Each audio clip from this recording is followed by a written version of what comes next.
L'OTAN et l'Ukraine se retrouvent ce vendredi à Ramstein en Allemagne. Parmi les sujets abordés, les nouvelles livraisons d'armes, mais aussi l'adhésion de Kiev à l'Alliance transatlantique.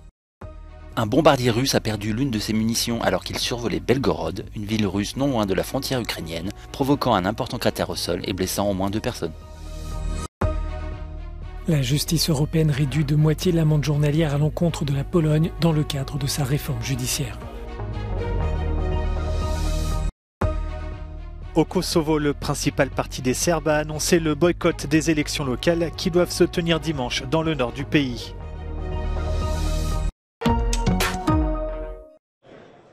Garantir une victoire ukrainienne sur la Russie. C'est avec ce mot d'ordre que l'OTAN et l'Ukraine se sont retrouvés ce vendredi à Ramstein, dans le sud de l'Allemagne. Au programme, les nouvelles livraisons d'armes, mais aussi l'adhésion du pays à l'Alliance transatlantique. De retour de Kiev, Jens Stoltenberg a réaffirmé la nécessité de soutenir l'Ukraine jusqu'au bout.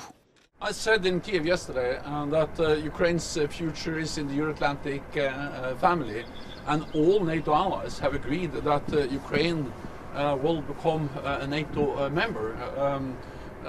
But the main focus now is, of course, on how to ensure that Ukraine prevails. Si l'adhésion officielle de Kiev à l'OTAN semble encore lointaine, Jens Stoltenberg s'est montré sensible à la demande de Volodymyr Zelensky d'assister à la prochaine réunion de l'Alliance en juillet. Більшість українців, ані більшість європейців, ані більшість мешканців усього простору НАТО не зрозуміють лідерів Альянсу, якщо на цьому саміті у Вільнюсі не прозвучить заслужене політичне запрошення для України до Альянсу. Україна все зробила для того, щоб наша заявка була задоволена. En attendant, le président ukrainien assistera aux discussions de ce vendredi et tentera de convaincre ses partenaires de lui fournir des missiles de longue portée et des avions de chasse pour soutenir la contre-offensive dans le Donbass. C'est un avion russe qui est à l'origine du bombardement accidentel de Belgorod, survenu jeudi soir en Russie. Le ministère de la Défense a déclaré dans un communiqué qu'une munition de l'avion de combat était tombée accidentellement. Aucun mort n'est à déplorer, mais 3 personnes ont été blessées. Сразу удар, я подскакиваю, меня прямо так вверх. Я выбегаю, эти уже сидят на полу. Мои родственники. Слышен гул, похож на реактивный самолет, может быть, или, я не знаю, я не специалист в этом, я думаю, что люди разберутся. Но стены дрожали. La ville a été secouée par 2 explosions. Une voiture s'est renversée sur le toit d'un magasin situé à côté d'un immeuble résidentiel. Les explosions ont laissé un cratère de 20 mètres au centre de la ville.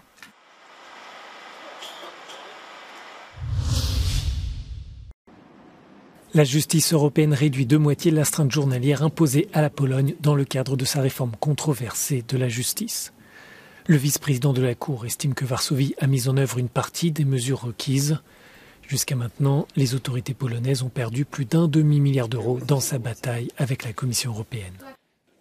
La collection des films a commencé le 3 novembre 2021. Ça, c'est le premier jour où cette amende était due. Jusqu'à hier, tu peux compter maintenant, c'était une amende de 1 million. Et depuis aujourd'hui, ça a été changé de le vice-président de la Cour pour une demi-million.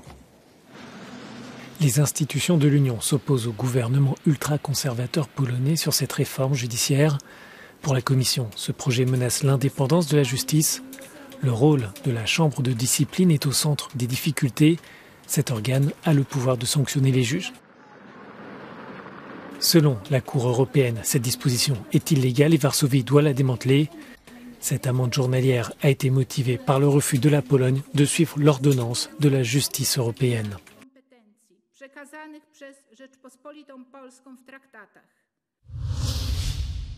Perché l'Europa, che in questi anni si è occupata di tutto, compreso di come si cucinano gli insetti. Entre ces 2 images, 1 année et demie s'est écoulée. Comment évaluer les 6 premiers mois de la présidente du Conseil italien? Giorgia Meloni est arrivée au pouvoir en Italie avec un parti politique aux racines néofascistes et avec la promesse de fustiger l'Europe, tout en chantant les louanges de Dieu, de la patrie et de la famille. sta attenta che... Ansia. Quindi veniva con questo stigma, giustamente. E quindi Meloni da subito ha avviato un'opera molto attenta di comunicazione e ha tenuto un profilo, se vogliamo, molto basso per certi versi, ma un profilo molto rassicurante a livello internazionale.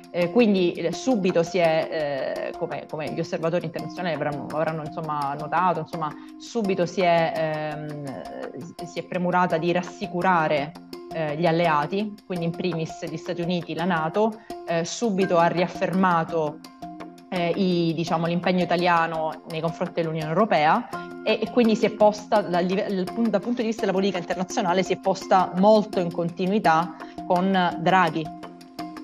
Il ne reste plus aucune trace des positions souverainistes qu'elle prônait avant de devenir la première femme Premier ministre d'Italie. La relation avec l'Union européenne, par exemple, est maintenue, car les subventions dont bénéficie Rome en dépendent. En revanche, le revenu minimum universel, tel qu'il existe aujourd'hui, prendra fin cet été. Car c'est précisément sur le plan intérieur que Giorgia Meloni est restée fidèle aux attentes électorales et à ses valeurs d'extrême droite. Elle a mené des mesures controversées comme le premier décret-loi contre les organisateurs de rave party, le blocage de l'inscription des enfants de couples homosexuels à l'état civil ou encore les attaques contre les ONG qui apportent leur aide aux personnes exilées. Non potendo, realizzare sicuramente appieno queste promesse elettorali, il governo si sta spostando un po' sulle battaglie appunto culturali che sono in qualche modo gratuite in un certo senso, no? Che quindi smuovono, in qualche maniera accontentano, strizzano l'occhio all'elettorato. Au cours de ces 6 mois, Giorgia Meloni a constaté que ses principaux ennemis n'étaient pas l'opposition, mais ses propres alliés au sein du gouvernement de coalition. La Ligue du Nord de Matteo Salvini et Forza Italia de Silvio Berlusconi. Diciamo che chiaramente sia Berlusconi che Salvini non sono degli alleati facili, in un certo senso da gestire. La questione di genere conta anche molto, cioè il fatto che lei sia una donna conta anche molto. Diciamo che Berlusconi, per una serie di motivi anche personali, insomma di salute, in questo momento sicuramente in un momento di debolezza. Salvini, per così dire, rimane al suo posto, nel senso che in entrambi i casi, se noi guardiamo anche lì ai sondaggi e all'andamento dei consensi, non c'è un incentivo, francamente, né per Forza Italia né per la Lega di mettere a repentaglio la solidità della coalizione. Les vents économiques soufflent également en faveur de Meloni, mais elle doit maintenant relever le défi budgétaire de l'Italie, 3e économie de la zone euro et la plus endettée après la Grèce. Sur le plan intérieur, le faible taux de natalité est un autre défi. Pas d'impôt pour ceux qui ont des enfants, vient de promettre le gouvernement.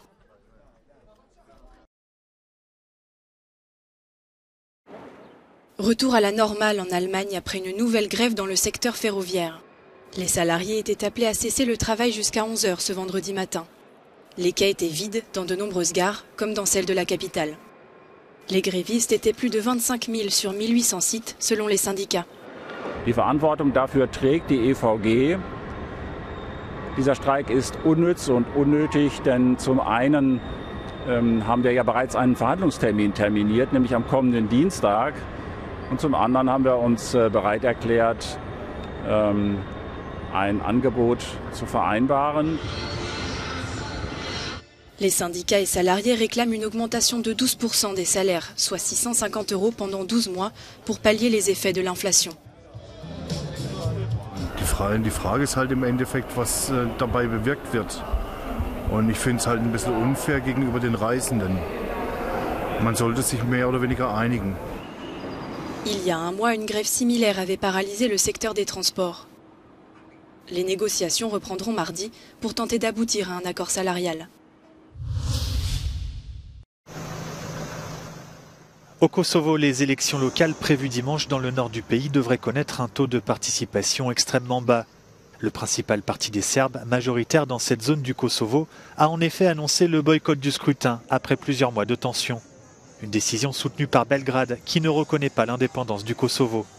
Peu de chance donc que les électeurs se rendent aux urnes. Gospođo, ali izlazite na izbore u nedelju? Ne. Zašto? Ma neću, ne dolazi u obzir.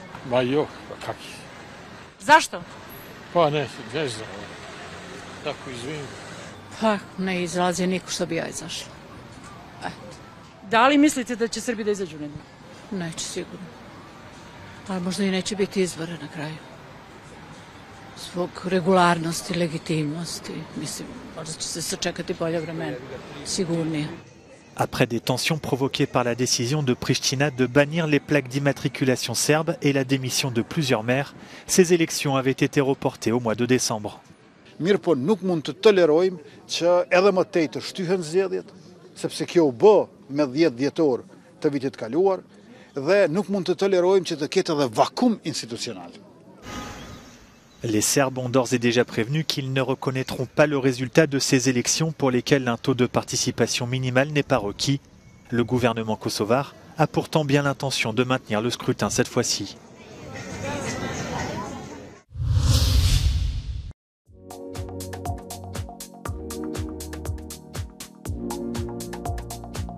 The woman on the stretcher being brought across from the maternity hospital that was targeted.